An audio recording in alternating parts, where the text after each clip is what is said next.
अंडा ले लो मात्र 5 रुपया में, 5 रुपया में। ये चाची ये बहिना हमारा प्रचार गाड़ी के पास आई, हाई अंडा ले जाई मात्र 5 रुपया में। सस्ता सुविस्ता आइल बा, रास्ता के माल सस्ता में मात्र 5 रुपया में। ये चाची ये बहिना हमारा प्रचार गाड़ी के पास आई, मात्र 5 रुपया में अंडा हई ले जाई, बड़ा सस्ता में देता, मात्र 5 रुपया में। रास्ते के माल सस्ते में। ये चाची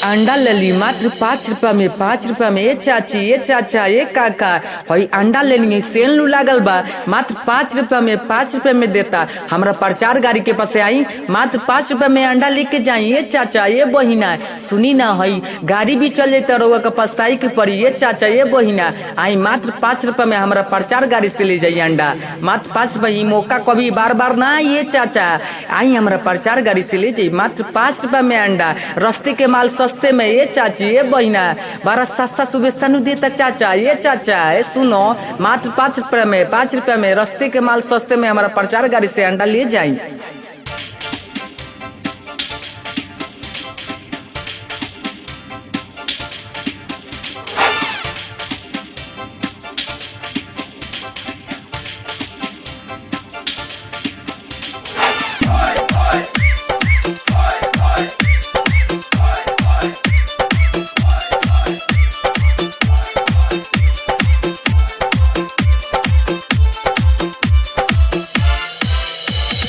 अंडा ले लो मात्र 5 रुपया में, 5 रुपया में। ये चाची ये बहिना हमारा प्रचार गाड़ी के पास आई, हाई अंडा ले जाई मात्र 5 रुपया में। सस्ता सुविस्ता आइल बा, रास्ता के माल सस्ता में, मात्र 5 रुपया में। ये चाची ये बहिना हमारा प्रचार गाड़ी के पास आई, मात्र 5 रुपया में अंडा हई ले जाई, बड़ा सस्ता में देता, मात्र 5 रुपया में। रास्ते के माल सस्ते में। ये चाची